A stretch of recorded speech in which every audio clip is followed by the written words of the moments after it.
नमस्कार मित्रांनो, आज आपण एका अशा घटनेबद्दल बोलणार आहोत जे ऐकून तुमच्या अंगावर काटा येईल। ही कहाणी आहे पुण्यामधून नोकरीसाठी बंगळुरूमध्ये गेलेल्या एका पुण्यामधील दाम्पत्याची।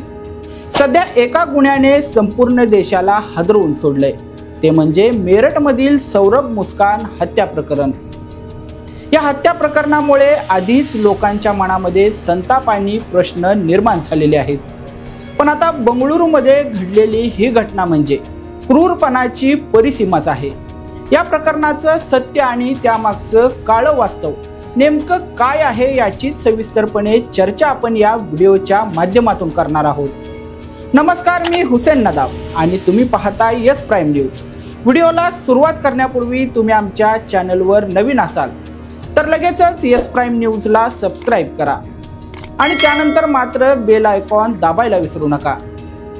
बंगळुरू भारताचं टेक हब, जिथे लाखो लोक स्वप्न घेऊन येतात, पण इथेच एका पुण्यातील 36 वर्षीय व्यक्तीने असं काही केलं ज्यामुळे माणुसकीला काळीमा फासला गेलाय। या व्यक्तीचं नाव आहे राकेश राजेंद्र खेडकर आणि त्याने आपल्या 32 वर्षीय पत्नीची म्हणजेच गौरी खेडकर हिची अत्यंत निर्गुणपणे हत्या केली आहे। पण इथेच तो थांबला नाही, त्याने मृतदेहाचे तुकडे तुकडे केले, ते एका सुटकेसमध्ये भरले आणि मग ती सुटकेस बाथरूम मधल्या बाथटबमध्ये ठेवून तो फरार झाला। राकेश आणि गौरी हे दोघेही पुण्याचे रहिवासी आहेत। ते दोघेही बंगळुरूमधील एका खाजगी कंपनीमध्ये सॉफ्टवेअर प्रोफेशनल म्हणून काम करत होते। गौरीने पत्रकारितेचं शिक्षण घेतलेलं होतं। दोघेही वर्षभरापूर्वी नोकरीच्या शोधामध्ये महाराष्ट्रातून बंगळुरूला गेलेले होते, पण कोणत्या कारणाने राकेशच्या मनात इतका राग आणि क्रूरता आली की त्याने आपल्या पत्नीचा जीव घेतला आणि त्या हत्येनंतरही त्याचं मन शांत झालं नाही। त्याने चाकूने गौरीला भुसकलं आणि मृतदेहाचे तुकडे केले आणि ते तुकडे सुटकेसमध्ये भरून तो घराबाहेर पडला। पण मित्रांनो, या कहाणीमध्ये अजून एक ट्विस्ट आहे। राकेशने हे सगळं केल्यानंतर थेट गौरीच्या आई वडिलांना फोन केला आणि म्हणाला, मी तुमच्या मुलीची हत्या केली आहे। ही क्रूरता ऐकून गौरीचे आई वडील हादरले। त्यांनी तात्काळ पोलिसांमध्ये धाव घेतली आणि तक्रार दाखल केली। बंगळुरूच्या हुलीमाऊ पोलिसांनी तपासाला सुरुवात केली आणि गुरुवारी ही धक्कादायक घटना उघडकीस आली आहे।